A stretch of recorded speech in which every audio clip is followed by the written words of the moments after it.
So hello everyone, welcome back to my YouTube channel once again. So इससे पहले वाली video में मैंने आपके साथ प्राइवेट क्लाउड कंप्यूटिंग के बारे में कुछ इन्फॉर्मेशन शेयर किया था।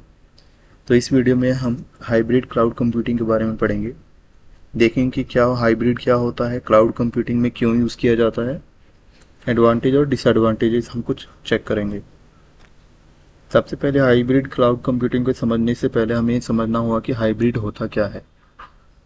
अगर हाइब्रिड का एग्जैक्ट इन्फॉर्मेशन देखा जाए, मतलब एग्जैक्ट डेफिनेशन देखा जाए, तो ये है कि hybrid is a combination of multiple environment, resources, services, infrastructure जो है मल्टीपल एनवायरनमेंट से ली जाती हैं किसी भी ऑर्गेनाइजेशन को अपनी कंपनी को रन करने के लिए।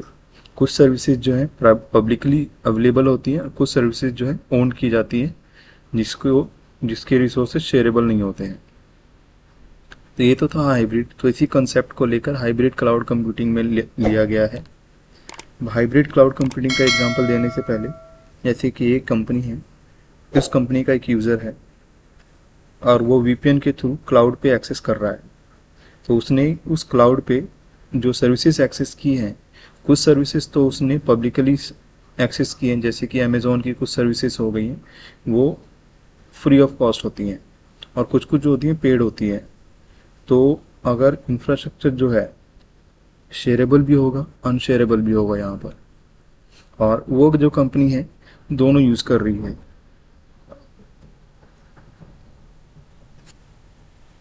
अगर आप यहाँ डायग्राम के हिसाब से देखो, तो ये जो प्राइवेट क्लाउड कम यहाँ पे आपको दिख रहा है लेफ्ट साइड में, ये प्राइवेट यहाँ पर आपको जो लेफ्ट साइड में दिख रहा है, यहाँ पे जिसने ऑन प्रीमाइसेस सारा सेटअप किया हुआ है, ठीक है, ये जो सारे यूज़र हैं, और सेम यूज़र फायरवॉल के थ्रू, जो मतलब फायरवॉल हो गया है वीपीएन के थ्रू, एक कुछ सर्विसेज जो हैं जो कि शेयरेबल हैं, जैसे कि सेल्स फोर हो गया, यहाँ पर क्विक बुक हो गया, या फिर सर्विस ना हो गया, ये जो है सारी शेयरेबल सर्विसेज होती हैं, और ये भी क्लाउड पे ही हैं। तो सर्विसेज कुछ कुछ तो यहाँ यूज़ कर रहा है, और इसने यहाँ पे अपनी एप्लीकेशन डेवलप की है प्राइवेट क्लाउड में, और उसने उसको वहाँ पर होस्ट कर रखा है। तो ये है कि एक यूज़र एक ही मतलब डिफरेंट एप्लीकेशन को, एक एप्लीकेशन तो पब्लिकली यूज़ कर रहा है, और एक एप्लीकेशन को उसने खुद बनाया है, खुद डेवलप किया है, और उसने अपनी क्लाउड पे रखा हुआ है, तो दोनों को मैनेज कर रहा है। तो ये था हाइब्रिड क्लाउड कंप्यूटिंग का बेसिक कंसेप्ट। अब एडवांटेज देखते हैं इसके। सबसे पहले फ्लेक्सिबिलिटी है इसमें, फ्लेक्सिबिलिटी। इसके बाद रिलायबल होता है, मतलब आप इस पे मतलब विश्वास कर सकते हो बेसिकली, क्योंकि आपने सर्विसेज जो हैं दोनों तरफ से लिए हैं।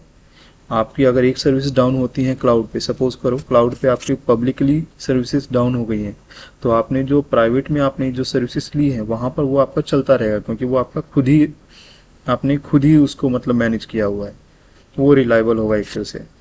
तो कॉम्बिनेशन का फ़ायदा यहाँ पर ये होता है।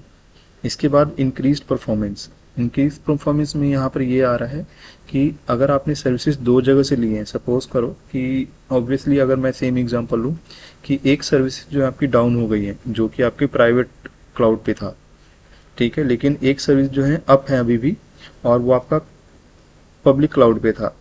मैं सर्विस नाउ का एग्जांपल ले लेता हूँ यहाँ पर। वो चल रहा है क्योंकि सर्विस नाउ एक पर्टिकुलर कंपनी आपके साथ हैंड पब्लिकली दे रही है, और वहाँ से आप उसे यूज़ कर पा रहे हो। उसका एक पर्टिकुलर कस्टमर है, कस्टमर केयर है, जो कि उसको मैनेज कर रखा है। तो इसमें आपका जो परफॉर्मेंस है कभी इंक्रीज मतलब डिक्रीज नहीं होगा, इंक्रीज ही रहेगा आपको।